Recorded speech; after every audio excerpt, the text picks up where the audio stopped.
Ever scroll through social media, look up, and an hour is just gone, poof, Happens to the best of us, right? totally.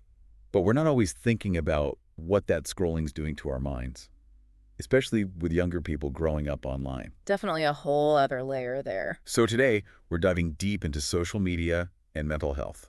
The good, the bad, the whole picture. Should be interesting. There's a lot to unpack. We've got some pretty wild stats on this, actually. Like, one study found teens on social media for over 3 hours a day are 40% more likely to say they're struggling with depression. That's huge. It is a strong link. And gotta remember, correlation isn't always cause and effect, but it's a big red flag to pay attention to. What gets me is it's not just the time online, but how we're using these platforms, you know? Oh, absolutely. It's that social comparison thing, always measuring ourselves against those picture-perfect lives everyone posts. Or FOMO, that fear of missing out. Everyone else is out there having fun, right? Like everyone else's highlight reel, 24/7. We talked to some amazing mental health pros for this deep dive.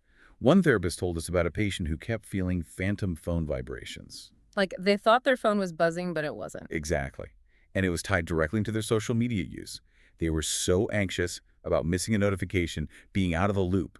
Shows how deeply this stuff gets wired into our brains. For sure. And while that's a pretty intense example of the downsides, lots of the experts we looked at also talked about ways to have a healthier relationship with social media, being more mindful about it. Like, one simple thing was curating your online world, choosing who you follow, what you let into your daily life very deliberately. So like unfollowing accounts that make you feel crummy, even if they're people you know. 100%. It's about putting your own well-being first.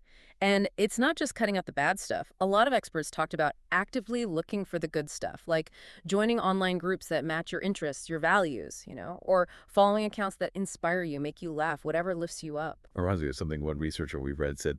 They were like, social media can be a powerful tool for connection and self-expression, which I thought was really cool because it slips the script. We're not just passively taking it all in. We can actually shape our experience. That's it. That's the key. Realizing we have choices, we're not just along for the ride.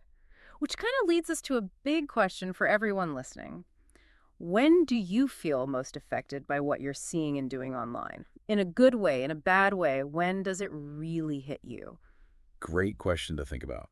So we covered a lot, dove into social media and mental health, saw some pretty shocking statistics, Yeah, it really makes you think. but importantly, we also learned some practical tips to use these platforms in a way that actually helps our well-being, not hurts it. Totally.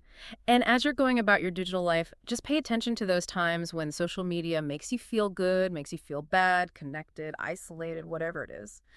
That awareness is the first step to a healthier, more intentional relationship with all this tech.